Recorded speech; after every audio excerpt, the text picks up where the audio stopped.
38 வயசான ரோஹித் சர்மா ஓய்வு அறிவிக்க போகிறாரா இந்த பார்டர் கவாஸ்கர் டிராஃபியோட அப்படின்னு சொல்லிட்டு தகவல் வெளியாகி இருக்கு. ஆனா 36 வயதான விராட் கோலியும் அவரோட சேர்ந்து ஓய்வை அறிவிக்க வேண்டும் என இந்திய ரசிகர்கள் சிலர் விமர்சனம் எழுப்பியிருக்கிறாங்க. அதற்கு 2 காரணம் முன்வைக்கிறாங்க. சச்சின் அவர்கள் 2011 இருந்து 13 வரைக்கும் 2 வருஷம் கிட்டத்தட்ட 41 இன்னிங்ஸ்ல 35.60 சராசரியை வைத்துக் கொண்டு 1395 ரன்கள் மட்டுமே எடுக்க முடிந்தது. தன்னுடைய ஃபார்ம் இல்ல அப்படின்னு சொல்லிட்டு அவரே ஓய்வை அறிவிச்சிட்டாரு 2013. அதே வகையில விராட் கோலியும் கிட்டத்தட்ட 2020 இருந்து 24 வரைக்கும் கிட்டத்தட்ட 67 இன்னிங்ஸ்ல 2005 ரன் எடுத்து 31 சராசரியை வைத்திருக்கக்கூடிய இந்த நபருக்கு எப்படி தொடர்ந்து வாய்ப்பு அளிக்கப்படுகிறது என்ற கேள்வியை எழுப்பி ஒரு பக்கம் விமர்சனம் வச்சிருக்காங்க.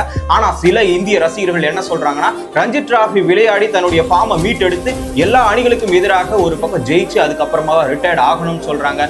நீங்க கமெண்ட்ல சொல்லுங்க, இவர் ரஞ்சி டிராபி விளையாடி மீண்டெழுந்து வரணுமா, இல்ல இப்பொழுதே 38 வயதான ரோஹித் சர்மாவுடன் 36 வயதான விராட் கோலி ஓய்வை அறிவிக்க வேண்டுமா என்று.